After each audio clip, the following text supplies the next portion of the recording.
Every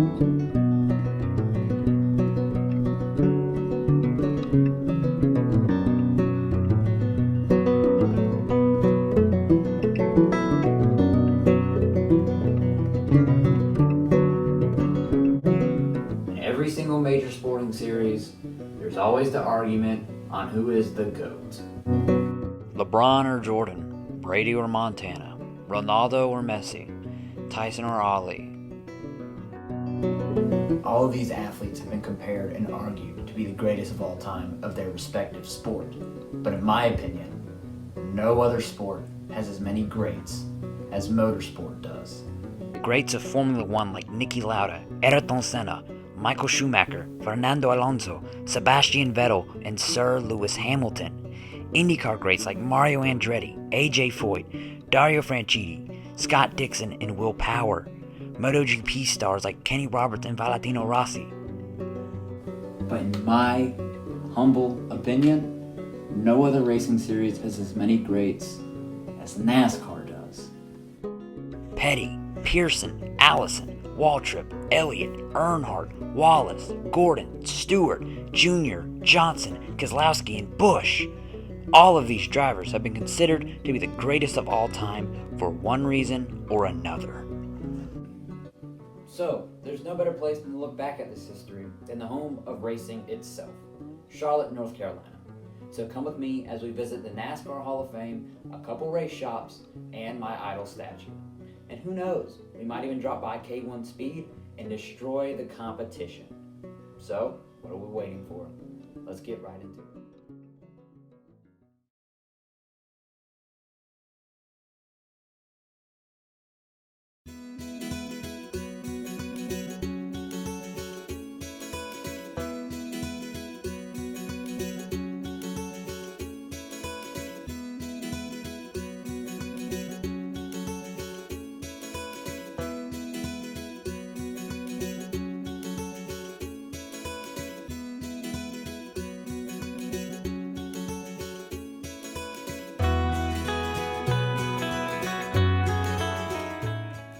This was Earnhardt's Suzuka car he drove in 96 and 97, the AC Vico car, because GM refused to run in Japan, so AC Vico came in and said, hey, we'll run it for you. So that started a long sponsorship with RCR. This is the Peter Max car he drove in the 2000 Winston.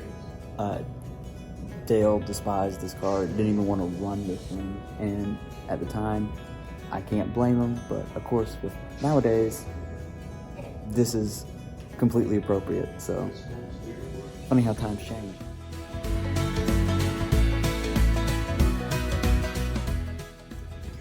So this was the final car Dale ever finished a race in.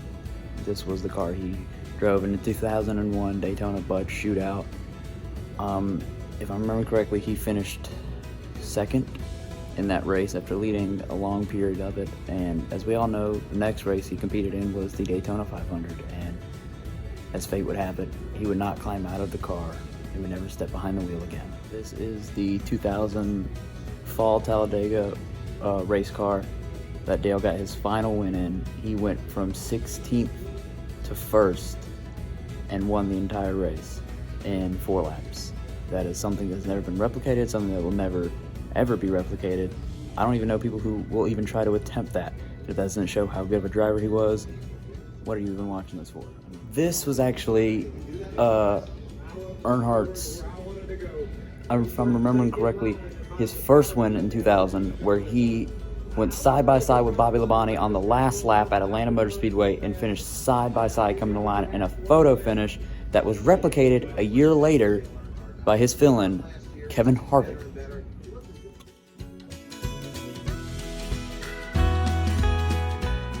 "20 years of trying, 20 years of frustration."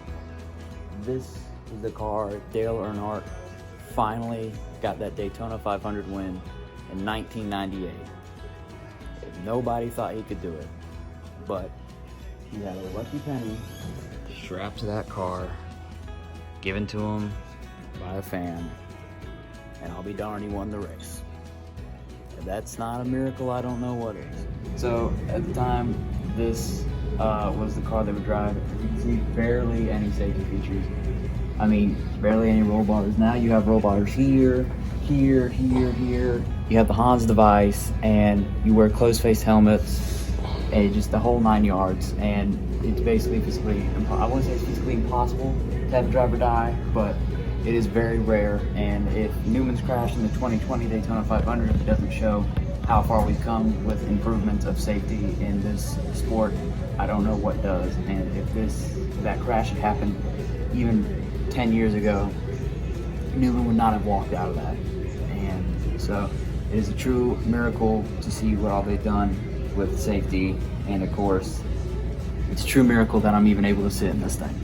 So yeah, like I alluded to, the cars are a lot safer now. You know, you really don't have this much freedom with the neck. They had this much freedom with the neck. If you go back and you look at old, racing footage, Dale would normally be leaning his head into the turns, which is something you can't do today, thanks to all the safety that we have in the sport now. But it's obviously interesting to look back at how they were able to do this. But what are you gonna do? Because we can't have this anymore, for good reason, obviously. But it's always fun to go back and look at old tapes of old races and see how much freedom they had.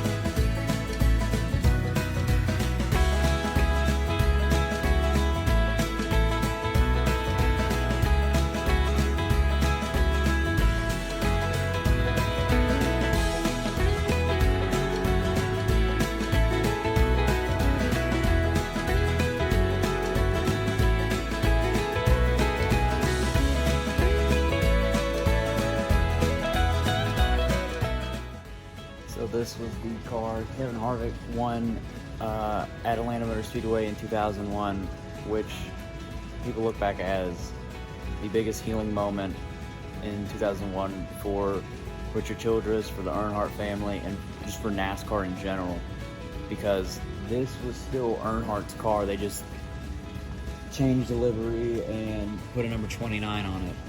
But this chassis, the car was still designed to Earnhardt's liking. So for him to go out and basically finish the same way that Bobby and Dale finished the previous year, felt like something where someone was in that car with him.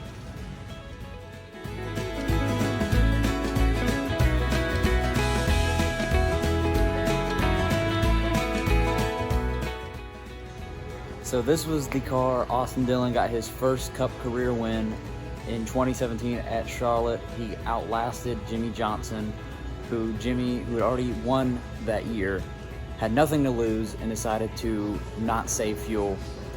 Austin, on the other hand, who had not won a Cup race, decided to save, and he outlasted Jimmie to win the race.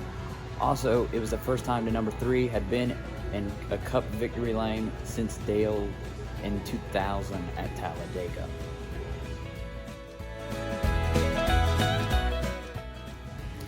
So this is the car that Austin Dillon drove to the 2018 Daytona 500 win, exactly 20 years after Dale did it in 1998.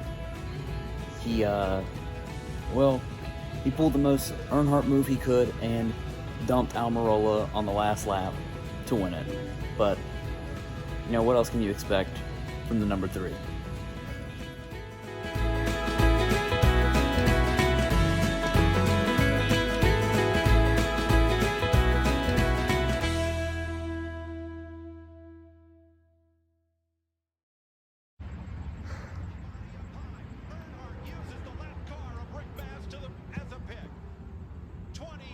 Trying 20 years of frustration.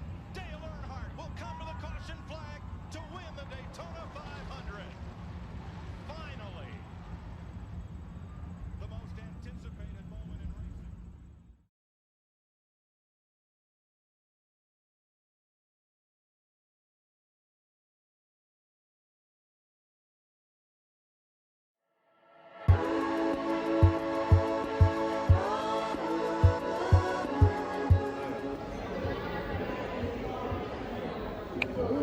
Okay, hold on now.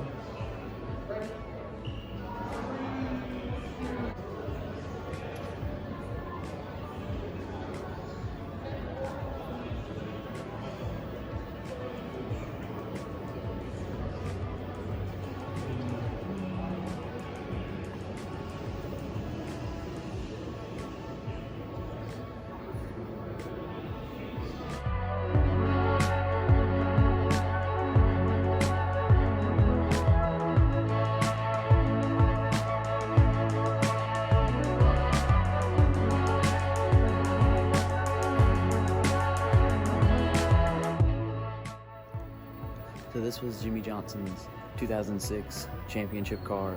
Him and Chad Knaus won with Hendrick Motorsports. Obviously with the icon in 48 Lowe's Chevrolet Monte Carlo SS body.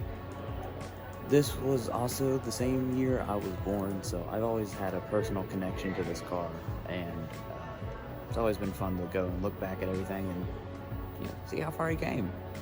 So this is Jimmie Johnson's 2010 championship winning car. This was his 5th championship in a row, 2006, 2007, 2008, 2009, 2010.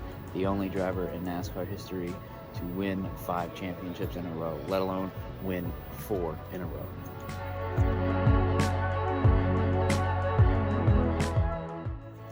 So this is Jimmie Johnson's 2016 Chevrolet SS championship winning car.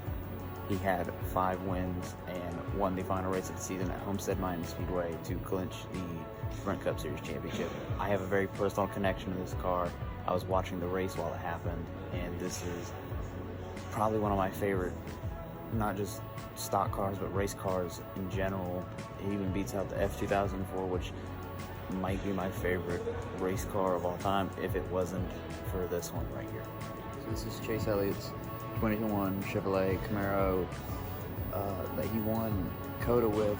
He won a very chaotic race full of just wreck, rain, and catastrophe. And if you look closely, you can see the tires actually have treads on them, which was what they used for races in the rain. If I'm correct, that was the first time in the Cup Series they've ever had to use those tires. I don't think they've ever had to use those tires in the Cup Series before until COTA in 2020. So this is Bubba Wallace's 2021 Talladega winning car. It is obviously historic and special since Bubba was the second African-American born driver to win a NASCAR sanctioned race. And no matter what the people on Twitter and Facebook will tell you, this was a real win, even though it was a rain-shortened race.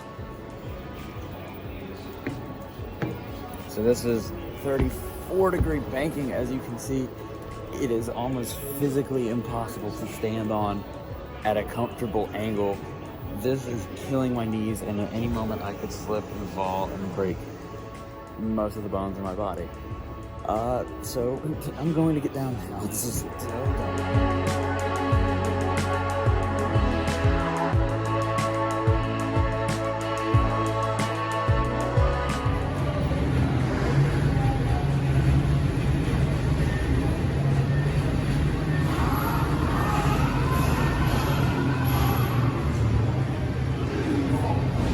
Add the splitter to the front of your car to see how it changes downforce and drag. Great! You added a splitter. See how the splitter pushes air around the car, forcing the front down? The width of the splitter determines how much downforce the car will have in the front. The wider you added a spoiler. See how the spoiler redirects the air to push down on the rear tires? The height of the spoiler determines the amount of downforce on the back wheels and lessen drag on the car. The greater the height, the more downforce and less drag.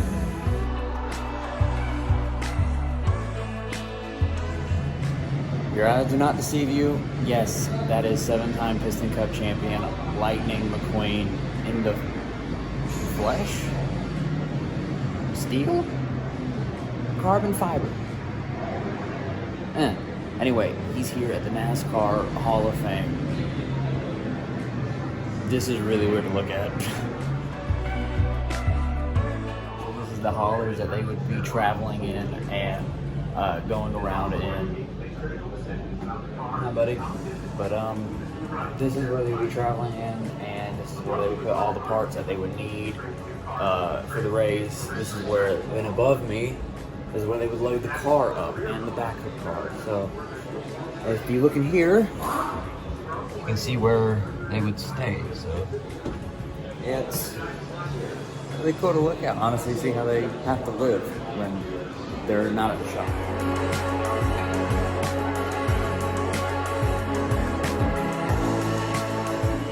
but these are most of Jimmie Johnson's trophies and fire suits he's driven throughout his career. It sucks that I don't see any of these out on the track anymore, but it's awesome that they have these preserved here for fans like me to come and see.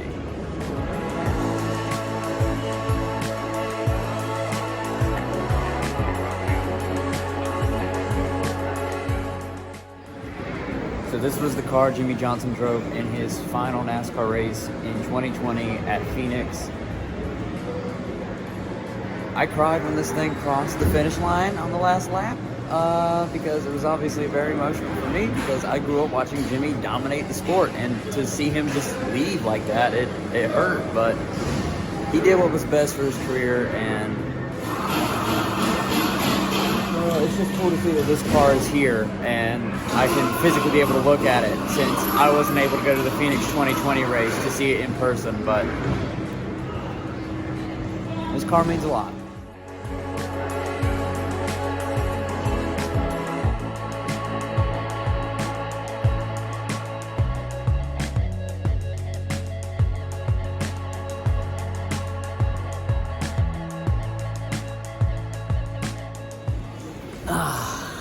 Comfy, isn't it? Well, this is actually what they used to sit in when they would do the races. Completely different than what they have nowadays, obviously. You have no protection for the neck. Actually, you have no protection at all. So, it's a miracle most of those guys survived the wrecks that they had. I mean, even though most of them did sadly pass away, most of them still survived. But, honestly, I might take this thing home. This is actually pretty comfy. Well, they don't make seats like this.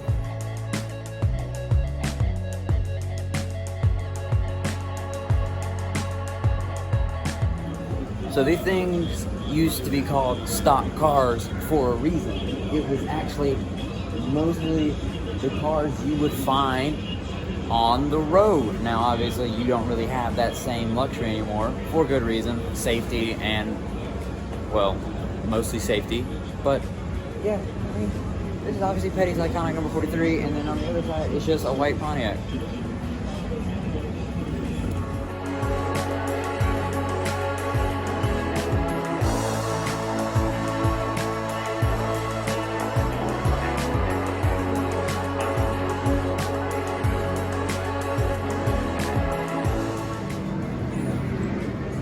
So, compared to what you saw yesterday at the RCR Museum, this is what they sit in now.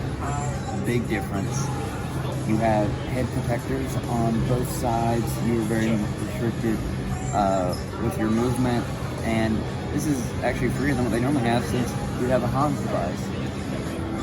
Then if we go over to this, your normal street Toyota Camry. You've seen one before, you know how these feel.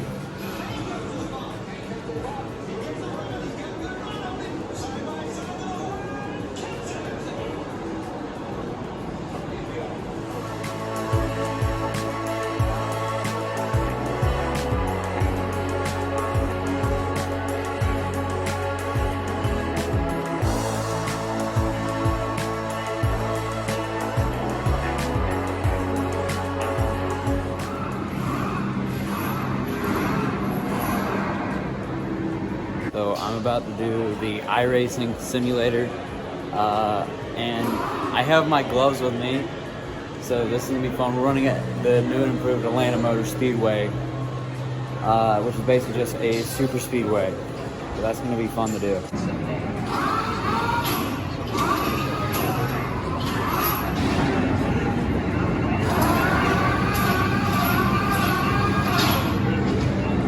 Goes Davis, like 3.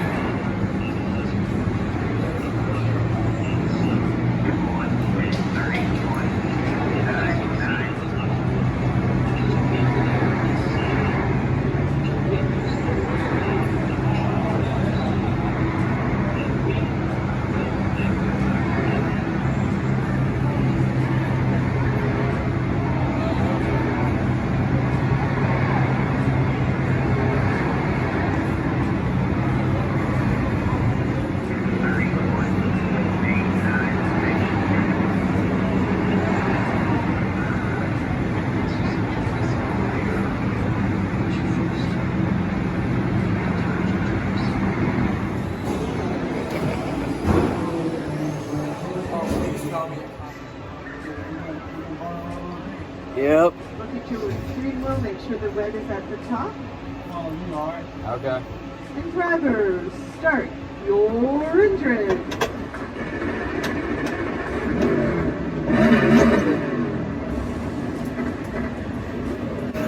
I'm concerned what this 11's doing. This is scaring me. Hamlin, what you thinking, buddy? Hey, as soon as that pace car pulls down, go.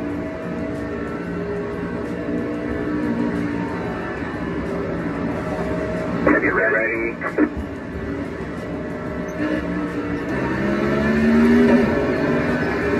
All right, man. Pace car is in. We have 10 to go this time.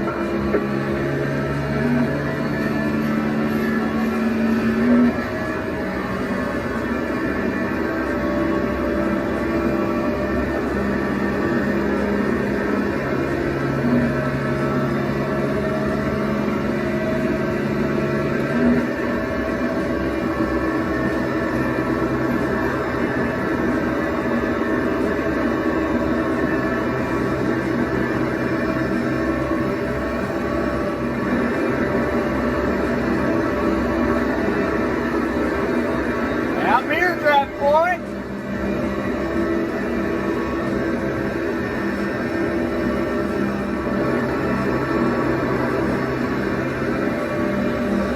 Come on, let's race. What you doing?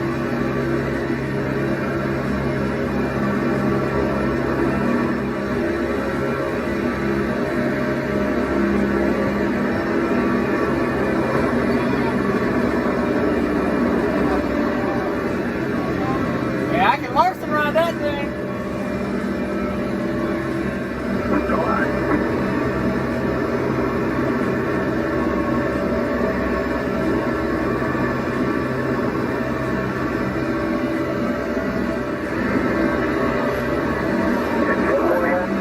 Oh! I can lose!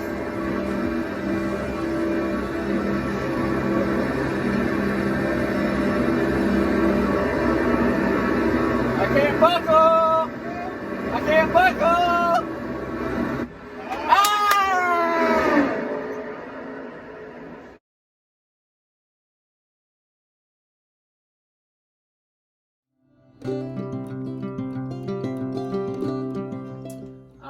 Podcast originally started in the glass enclosure behind me.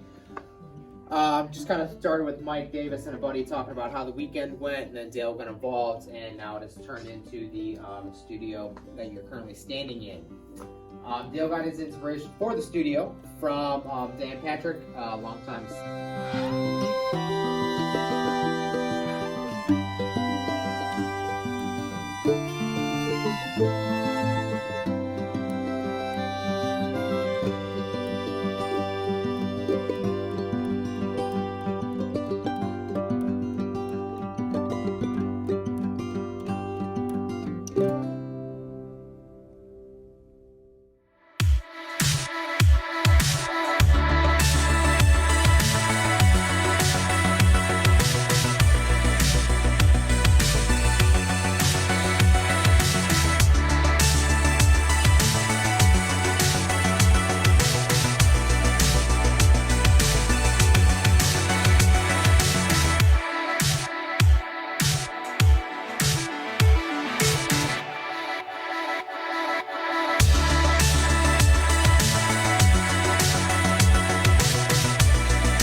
If you no longer go for a gap that exists, you're no longer a racing driver. Oh!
They have NES.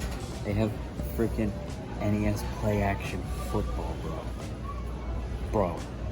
Dude, they have FIFA 64. Oh my god.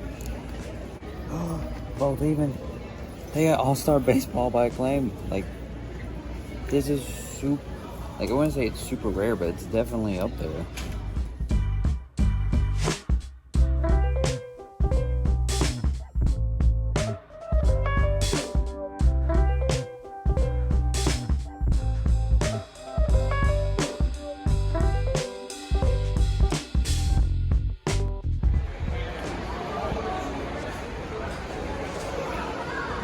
But that's the GOAT.